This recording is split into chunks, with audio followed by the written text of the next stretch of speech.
You are listening to the HR Happy Hour Network, home of the At Work in America podcast. The HR Happy Hour Network is sponsored by WorkHuman. HR is about to change for good with the power of human intelligence. By combining AI and the rich data of WorkHuman's #1 rated employee recognition platform, human intelligence answers HR's most demanding needs, unlocking insights and capabilities that redefine talent management, cultural transformation, and employee engagement, ultimately elevating performance and, above all, people. The future of HR has arrived. Will you and your company be a part of it? Learn about human intelligence at workhuman.com and join their force for good.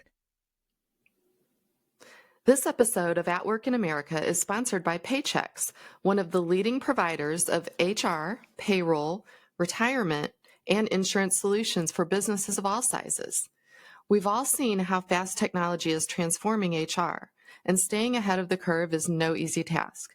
That's why Paychex has brought us the 2025 HR Tech Buyer's Guide. It's packed with expert insights from the top industry leaders, including Steve and myself, and this guide breaks down everything from AI-powered hiring tools to managing a multi-generational workforce. Whether you're looking to speed up your recruitment, introduce advanced analytics, or create a culture where people actually want to work, this guide has it all. So don't miss out. Grab your free copy today at paychex.com/AWIA. That's paychex.com/AWIA. Cut through all the noise and find the perfect tech solutions for your organization. Thanks for joining us.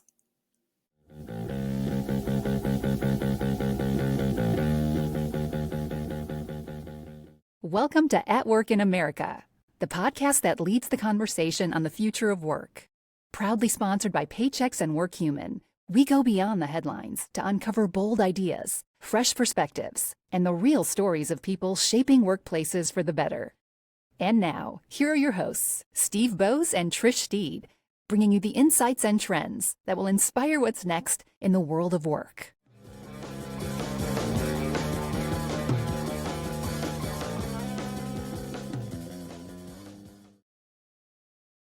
Welcome back to the At Work in America show. My name's Steve Boese. I'm with Trish Steed, of course. Trish, how are you? I'm great today. How are you?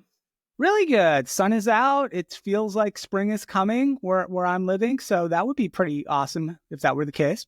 Same. I don't understand how in Lincoln, Nebraska, we went from like actual negative double digits just a few days ago to like 60. So I'm hoping I don't get sick, but we'll see.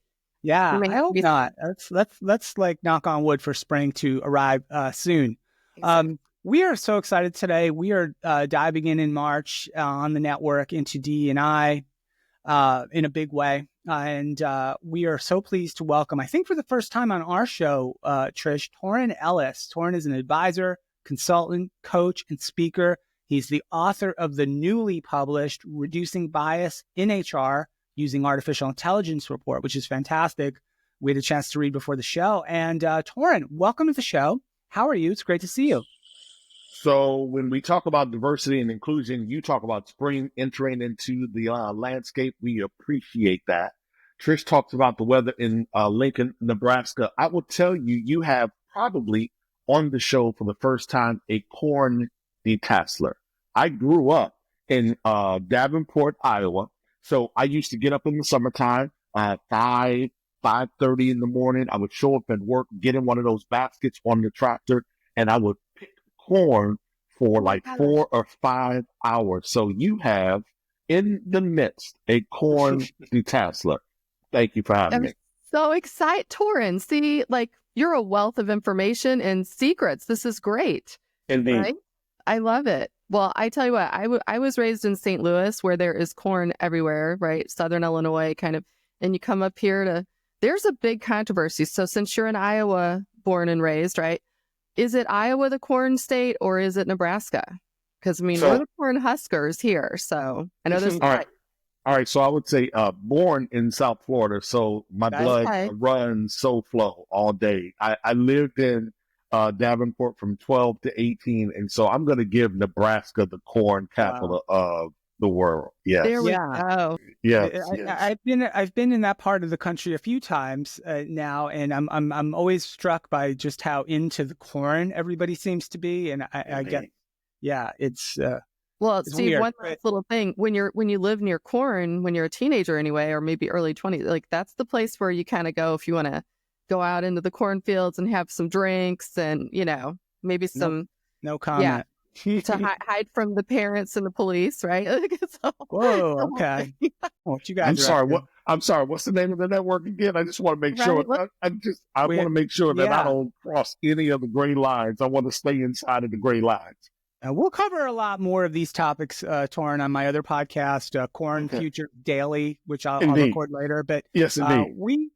we are here with you to talk about something not corn, but something that's really important. And with respect to what's happening in the world right now, what's happening in our country, what's happening in technology. And your report really talks about this really interesting intersection between things that are happening in the workplace and in the culture and what's happening in technology, which is DEI. Well, in fact, we're going to ask the first question, Torin, as we talked a little bit before the show is, it sometimes gets confusing to figure out how we should be referring to this, right? Like we talk about inclusion, we talk about diversity, we talk about belonging. Sometimes people get caught up in the acronym. Some people say drop the acronym completely and just speak the words diversity, equity, inclusion. Where do you kind of land on that as you have these conversations with your clients and with the community a little bit more broadly? I'm going to give you two responses, Steve and Trish. The first one is I'm really not all that concerned with what an individual calls it or what an organization calls it. I just want people to be committed to that pursuit of humanity. And so how you shuffle the letters around, it's totally up to you. I know that I made a post back in July when Sherm took the E out of the acronym, and it really kind of just disappointed me because I really wanted them to fight the largest organization in our space. I wanted them to fight to expand the letters rather than retract and discount letters, if you will. But that's the first response. I don't care what you call it. But the second response right now is a lot of individuals are shape-shifting, organizations are shape-shifting because of what's happening in the political space. And so I tend to get it.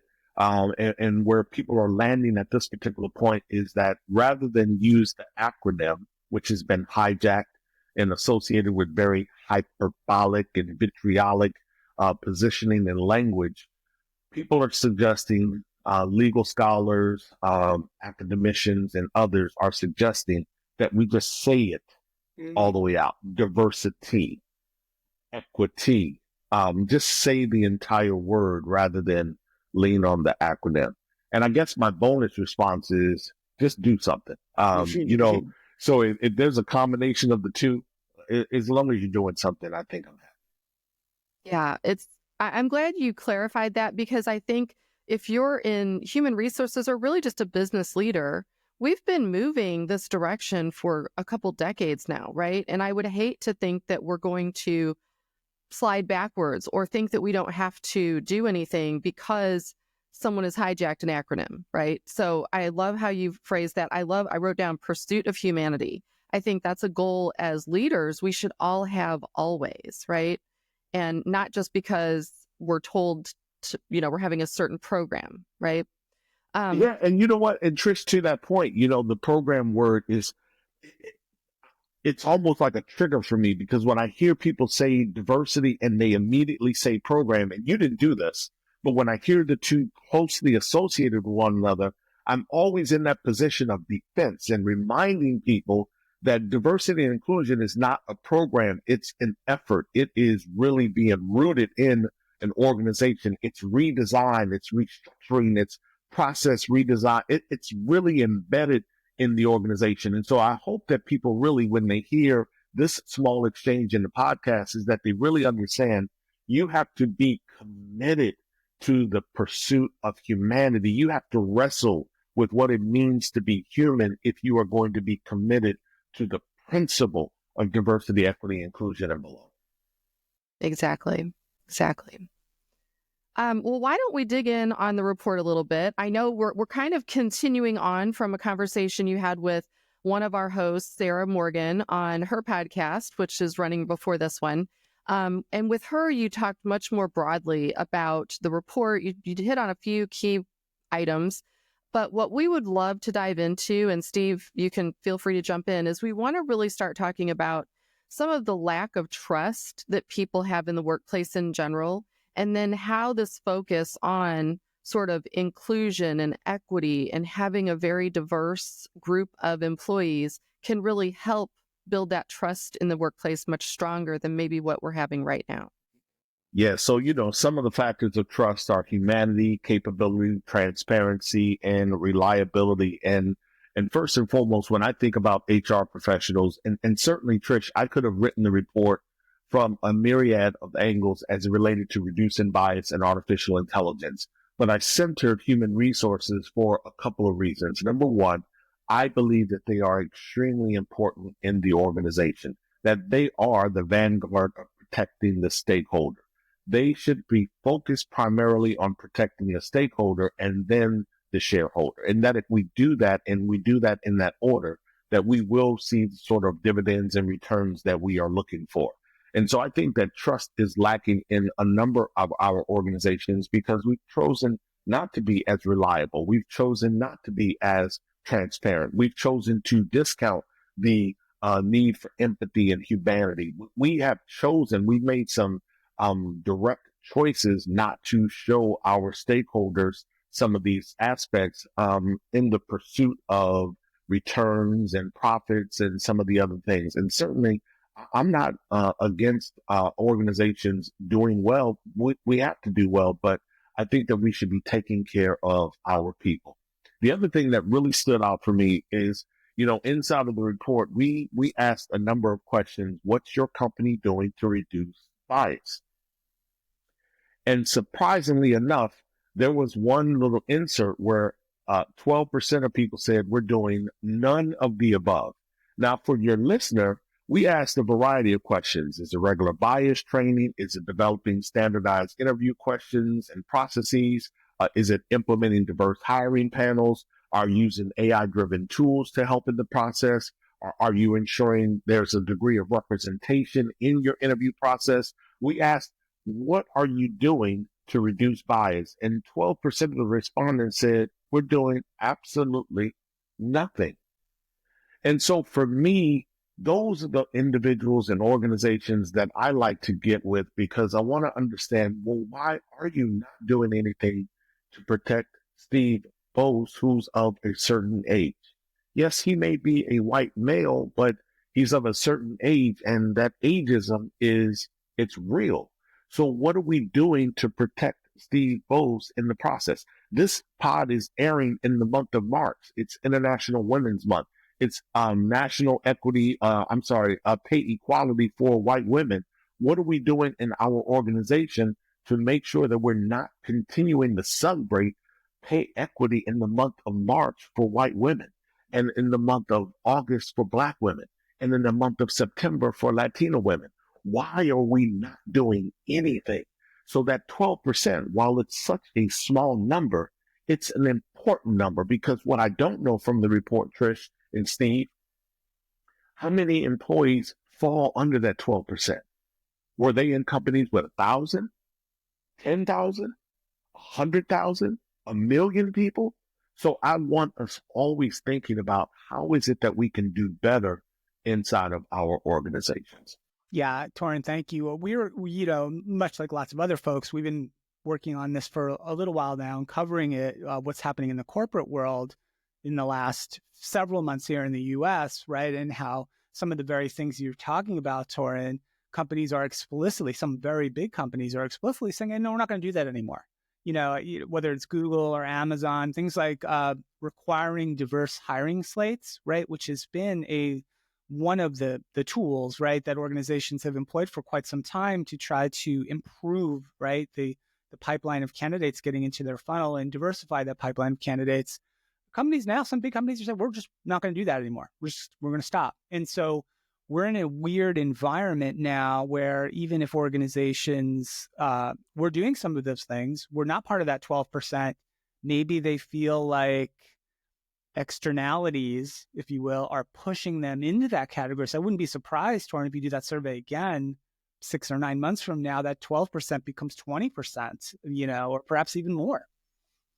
And that is a problem. The regression is really an issue. And what I'm looking for is, I'm looking for organizations to continue to push the boundary forward, to continue to push the perimeter of inclusion forward, to expand the tent for everyone. And I often tell people that when you do diversity and inclusion the right way, when you are programming for the margins, when you are developing products and services for disenfranchised and the marginalized and the individuals with accessibility challenges, when you are developing in those particular ways, when you are exploring communities and geographies that are often silenced and unheard from, we actually do community, we do humanity, we do life better. We have a sense of purpose for the people that are inside of our organization. We connect them to a mission and get them excited about showing up for work and delivering outsized returns and NPS scores and some of the other things that we are looking for. So I don't want to do this report a year from now or 9 months from now and see that number of 12% has gone back up to 20%. The last thing that I'll say about that, Steve, is this. I've often been asked, well, Torin, I don't believe in being intentional about curating diverse hiring panels or adding diversity to the slate of consideration. And I feel like that's reverse discrimination. And here's the example that I share with them often. I say, well, so if we have 5 white men that are going after a position and you can only put 3 men forward, what do you tell the other 2? And the recruiter will always say to me, well, I tell them that we just chose 3 other people that were more qualified. I said, then why is that any harder when you are intentionally focused on adding representation to the consideration? You just simply tell the others that weren't chosen, we just put forth people that were more qualified. We're never suggesting that we lower qualifications. We're only suggesting that we be intentional. I love how you frame that, Torin, because I'm just picturing, I worked in HR for many years, almost 2 decades, and did a lot of hiring, a lot of coaching, a lot of leadership things with the teams. And what strikes me in your description and the way you're framing it is that we are all in some way members of a diverse population. And I think when you hear maybe some of the rhetoric on whether it's television or radio, whatever, you might think that you're not part of it. And I don't need to care about this. So I'd love just to hear your perspective on why is this important for every single person, whether they've participated in your research so far, or maybe they're just hearing this and kind of noodling on it for the first time. Why is it important that we all understand we have issues of diversity, whether that may be a physical ability or disability, maybe it's something, a mental, right? Neurodiversity that we have. How would you respond to people listening to this and maybe thinking like, this doesn't apply to me, but it really does? So I want to give a really, really unusual example. Let me go with the disability community. Several years ago, when Julie Sowash and I were recording our podcast, there was an article in the Washington Post, and I don't remember the title of the article, but the theme of the story was focusing on states that had some sort of financial support for caregivers of people who experienced an an unpredicted disability. So I may have jumped off of a diving board, hit the water the wrong way. Now I'm paralyzed. Well, my spouse or someone has to care for me because it was an unexpected disability. In the article, the reporter said that there were only really like 9 or 10 states, don't quote me, but there are only like 9 or 10 states that have benefits for that caregiver. So I go on Twitter and I'm like, this is amazing. This article is amazing. It was revealing, and there's some lobbying and legislation, and there's some things that we need to be, fighting for in our respective states. Well, the disability community took me to the woodshed. And the reason they took me to the woodshed is because they said this article in the Washington Post, it didn't center the disability community. It centered the able-bodied individual. And so now I'm defending myself and saying, you all don't know who I am. I'm an ally. I'm like, deep in the work of D&I and so honestly, Steve and Trish, I'm making it worse because I'm trying to defend myself rather than just simply listening to their voice. And Cornel West says it all the time. A condition of progress is to allow those that are suffering to speak their truth. I didn't let them speak their truth. I'm trying to defend myself. And so the reason I share that story is because what Julie educated me on, she said, Torin, you should have allowed and understood what they were trying to say. What they were saying is that reporter should have talked to the people that were disabled, the people that were experiencing the disability, blah, blah, and blah. And I said, amazing.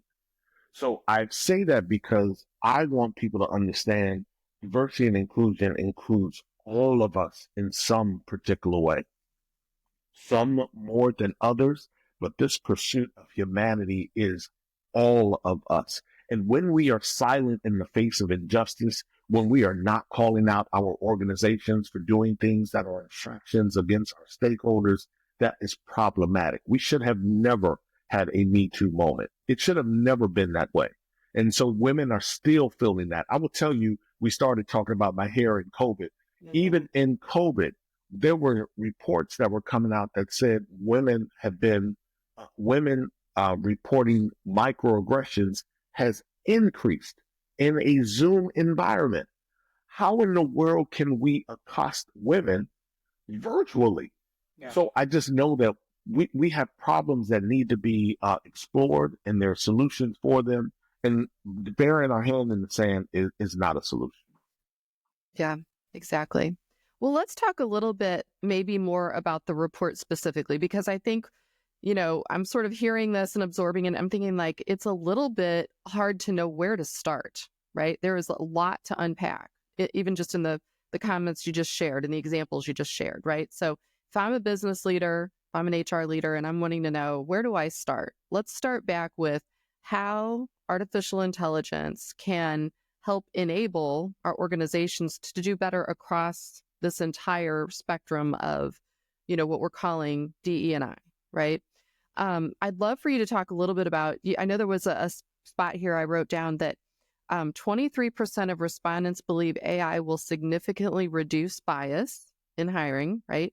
And then 47.8 are unsure about whether it can truly reduce bias. So little bit of a different perspective on those. How would you, if you're an HR leader or you're a hiring manager, think about artificial intelligence enabling you to have less bias in your organization?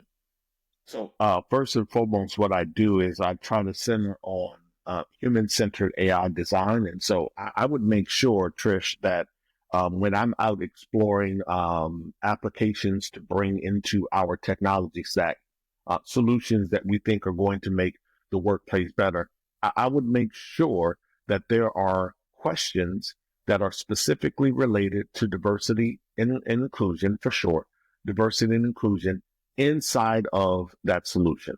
Here's what I mean. When we went through and did our research, there were a number of respondents who absolutely had no questions or no application of attaching the AI solution to helping them to reduce bias. So that is a problem. For me, I want to make sure that we are thinking about, is the solution going to help us in our diversity and inclusion efforts? Is it going to help us in some of the other things that we're doing?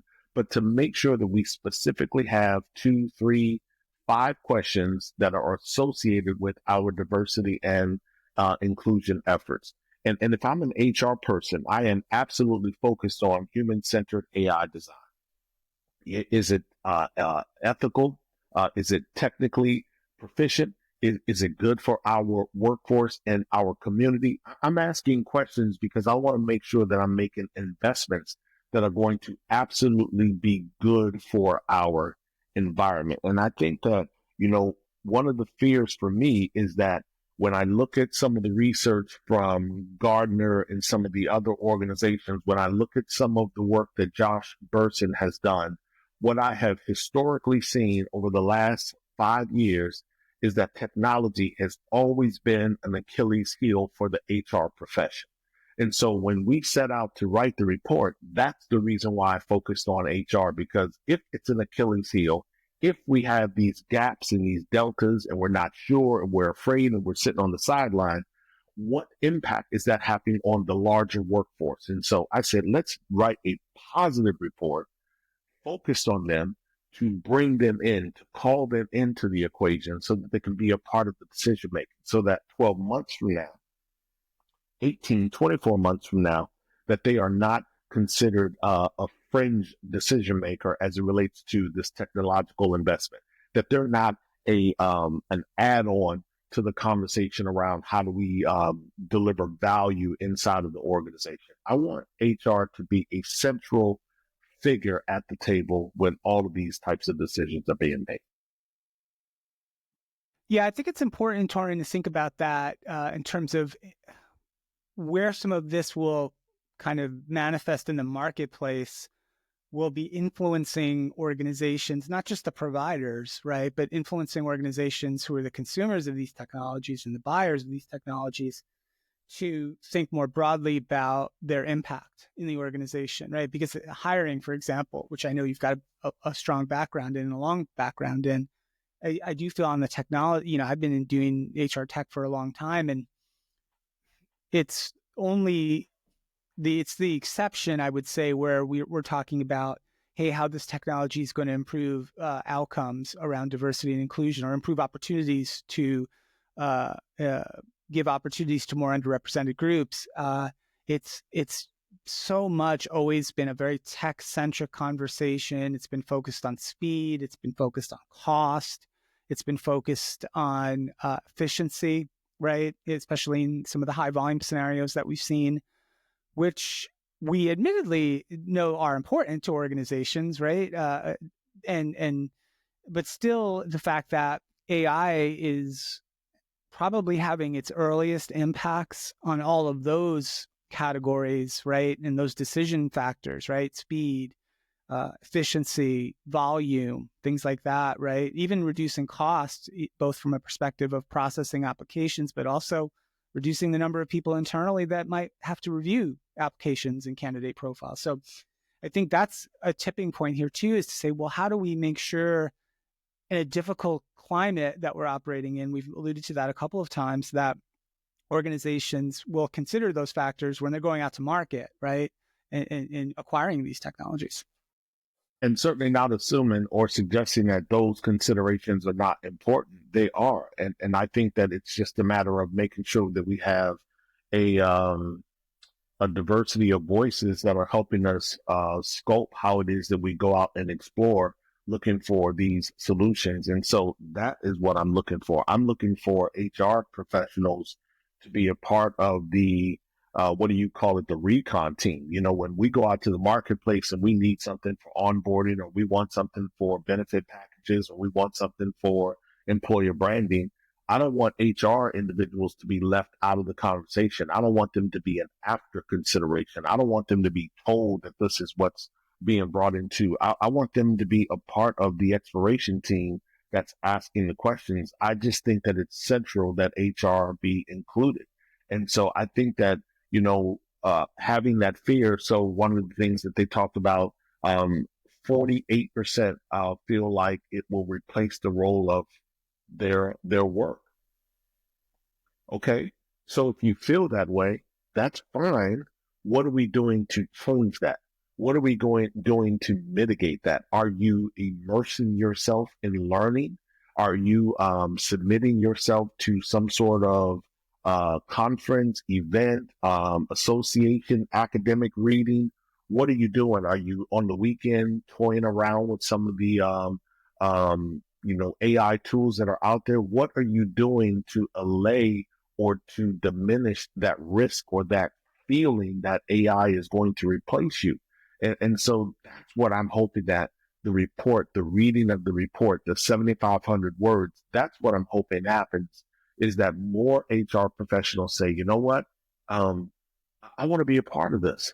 I need to be a part of this. And so to your point, Steve, all useful considerations, consistency and speed and efficiency and transparency and volume, all of those things are important, but nothing is more important than their participation as well. Yeah, Torin, I think too, if I'm that HR person and I'm fearful that my job might be drastically changed or even eliminated, like to me, I'm feeling angry. Like I want to do something, right? I don't want to just read your report and be like, oh, that's interesting. I want to take action, like you're saying. I want to get fired up about it. And I think that's what we need HR people to sort of pick up that challenge and do something, do anything. But just sitting there and sort of letting, whether it's the government or whether it's your organization who just made a big decision for you, right, that you weren't included in, maybe that's not the right place for you. I mean, I think back to, 15 or so years ago, Steve and I started HR Evolution, which was around like speaking up about how HR wasn't getting a seat at the table. And yet here we're still talking about we might not have a seat at the table. I don't know. Do you, when you're talking to your clients or even your potential clients or other HR leaders, do you feel like we're fired up enough? I feel like we're not. I feel like they're kind of like, oh, let's just sit back and wait. And I don't know. Am I off base?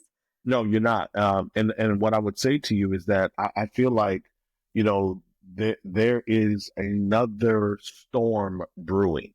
And here's the storm that is brewing, and I don't believe that we are talking enough about.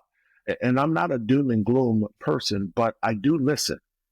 So Sam Altman was on a podcast in January of 2024, and Sam Altman asked a question. And Trish, his question was, how long is it going to be before we have a one-person unicorn? And for your listener who's not familiar with that phrase, it's a billion-dollar organization. A unicorn is equivalent to a $1 billion organization. Sam is asking, how long is it going to be before we have a one-person billion-dollar company? Now, you got to know that if he's asking that question, those folks that are building technology and solutions are working feverishly to get there. And that on our side, we should be asking the same question because our executive is probably saying, okay, well, wait a minute. If they can do this with one person or five, then why do we have 500 or 5,000 people or 20,000 people or 200,000 people? So I feel like as HR professionals, we, going back to the very top and trust and transparency, we as HR, we one, have to be a part of this conversation, two, know how fast this train is moving, and then three, we go to our workforce and we look at, in terms of our workforce planning, what reskilling needs to take place, what upskilling needs to take place, what shifting of resources needs to take place. How do we need to recategorize work? And so that it's maybe not full-time, but it's project-based, it's agile, and it's remote. And what are we doing to move some of the puzzles around? So once again, we are taking care of our stakeholders. That is what I'm trying to drive home. And so, Trish, to your point, I just feel like there's another storm brewing, and that in addition to our, let's say, lack of use and participation in the AI, listen, like you said, I don't want people to just read it and say, oh, that was a great report. I don't want people to attend the conferences and just be fired up like rah, rah, rah, and then get back to the office and not do something. We have to act on the information. And I'm afraid of that storm that's brewing because I believe that we are going to see a greater amount of displacement. And some of that displacement we could have predicted and planned for, and we could do a better job of protecting our people. Yeah, I agree with you. And you know what? For every listener, you're going to get a copy of your report, right? We're going to post that in our show notes, a link to the report. like I said, it is lengthy. Steve and I have been all through it. It is, as former practitioners, both of us, it's so valuable, and you really can take action on it. You can pick apart, oh, this particular example, this particular question, this particular part of DE&I, and take action on it. So I love that. We want to share tools that people will get fired up about and that we'll do something with, right? My final question, but I know Steve probably has some too, is my final question would be, we've talked a lot about kind of the challenges that we're all facing when it comes to this and all the uncertainties. What gives you hope? What gives you hope moving forward in this year ahead? Or is it anything? Yeah. I always find something to be joyful for. So what gives me hope is that we have more individuals that are determining that we can do more and that we can do better. When I think about the report, there were individuals and organizations that said, we are using these solutions and we are seeing a difference in learning and development. We're seeing a difference in adoption. We're seeing a difference in our engagement. What gives me hope is that we can explore how to make these solutions even better. How do we increase productivity? How do we now, instead of giving people one long list of benefits to choose from, how do we make them more personalized so that Steve's needs, where he resides when spring is coming, are a little bit different than your needs, Trish, where you are in the middle of the country. But how do you both get to pick benefits that are applicable and appropriate for your family? So what gives me hope is that we do have a legion of individuals. Some of them are known, some of them are brewing, but we have some incredible individuals that are coming up through the ranks that are saying, I want to do more to take care of humanity. So that continues to give me hope. That's Yeah, great. I do think that the technologies themselves have evolved so rapidly and so powerfully that the potential and the opportunity for them to be deployed for very good and positive outcomes is really kind of unprecedented. Now, the question certainly, and we alluded to this a couple of minutes ago, is focusing, I don't know if the word is equally, but focusing proportionally or on outcomes that are not just slash costs, reduce headcount, get more efficient, right? Because one of the things I know, you guys know, in the corporate space, corporate America for sure, right?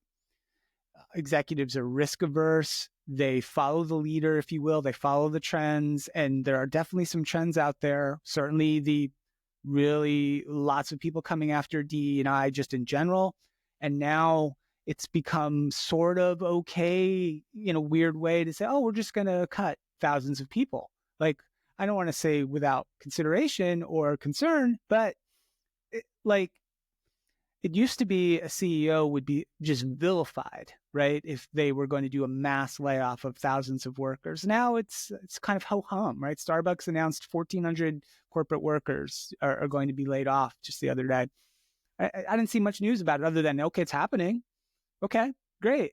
And that CEO is going to carry on, right? And it's fine, right? And so I think that the challenge certainly is for all of us who care about this stuff, and is to support the other people who may have to buck against some really difficult conversations in their workplaces, especially with leaders who are really going to be pushing hard on, hey, let's get risk averse, let's step back, let's not get into trouble, let's not get sued, let's do all the things which are going to be very fashionable to do, at least for, I think, the balance of this year. So I think that's the challenge, right? And hopefully resources like Torin's creating, things that we're doing, and many others are going to kind of keep our voices prominent and consistent, right, throughout the year. So I don't know, Trish, you asked Torin the question, I answered the question too, sorry. But No, I think it's going to be very important because I do think these challenges and what's I could definitely see, Trish, lonely HR people trying to fight the good fight in their organizations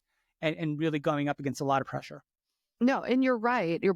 I love everything you both shared because I think that's inspiring. If I'm an HR leader, I probably am. I used to say when I was one, even though you have a department of HR professionals, they're all doing something else usually.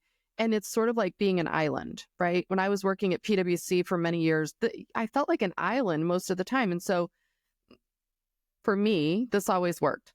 if you're looking, for example, if I had Torin's report and I would be looking at the responses, I would pick one question and I would go out to my organizational leaders, right? My C-suite. And I would say, let's ask this of our own and let's just see what because it's something you can deal with in a very specific way.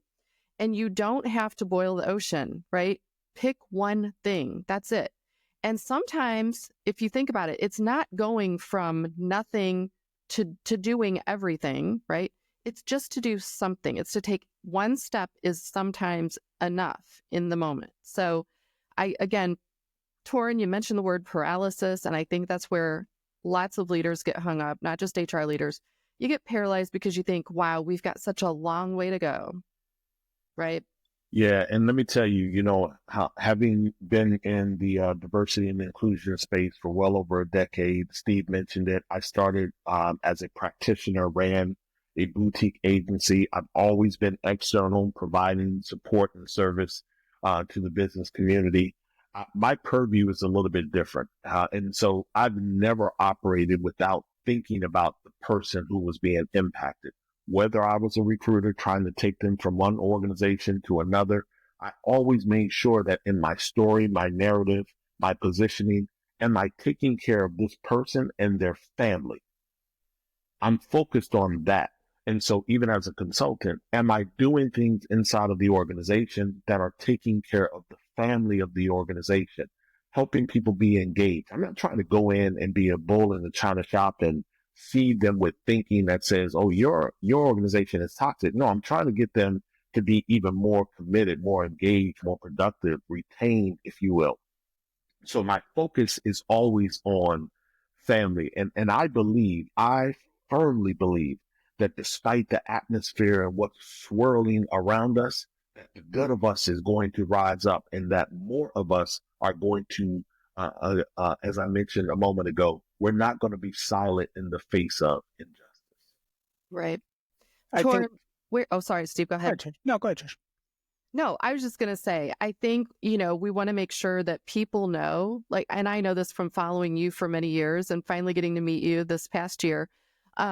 It's not a cookie cutter approach, right, that you've taken with your clients over the years. It's a very specific approach to that organization and what their issues are and where they can make these improvements step by step, right? So I love when you're talking about not being a bull in a china shop, right? We're not going in to try and destroy organizations and what they've already achieved. And so many organizations have taken steps to improve diversity, equity, inclusion, and belonging. I would just hate for us to think like we're going to just let that go, right? Absolutely. Yeah. I think that's a great way to kind of wrap today. Torin, the report is called Reducing Bias in HR Using Artificial Intelligence. We'll link to it in our show notes. Highly encourage. It's a great read, looks great. So congratulations. You mentioned this is kind of your first foray into this kind of work, this type of report building. Torin, I think you did a wonderful job. So kudos to you. Where can folks find you, connect with you, just become part of your community? LinkedIn, of course. I'm at torinellis.com, across all of social media at Torin Ellis. Our next report is going to be on Gen Z. And I promise both you and Trish, I promise you that the way that we are approaching this report is provocative, and it's different than the way that many others have had the conversation around Gen Z. Listen, they have some demands, and it would do us well to listen to them. And I believe that we can provide them with the type of workplace that we wanted when we were in our 20s and our 30s. So thank you both for having me. Again, I'm at Torin Ellis. It makes me so excited, Torin, because I think that often we feel like we don't know what Gen Z would want. And the truth is we wanted some of those very same things. So I'll be fascinated. Are you doing that work also with aptitude research? Is that another? Nope, we're on our own this time. Yes, I'm not one that keeps the training wheels on. So I take them off, and if I scrape my knees up, fine, I take that, and we keep on going. But this time we're doing it on our own, but we're doing it different. We're creating an interactive website. We're trying to query a couple of thousand individuals versus 1,000 We're trying to release the report in multiple languages. So I am a very, very aggressive individual, and I hope that the marketplace receives it. Love Well, it. please come back when that's out, and we want to share that and hear what you find out. I'm very excited. Thank you very much so much. I appreciate you both. All right, guys. Thank you much for the time today, Torin. Thanks for tuning in, everyone, to Outwork America, sponsored by our friends at Paychex and WorkHuman. Trish and I appreciate you being a part of the conversation. If you enjoyed today's show, please subscribe, tell a friend, give us a rating, 5-star review would be awesome. I think we deserved it today, Torin especially. Thanks for listening, though. We really appreciate it, and we'll see you next time on the Outwork in America show.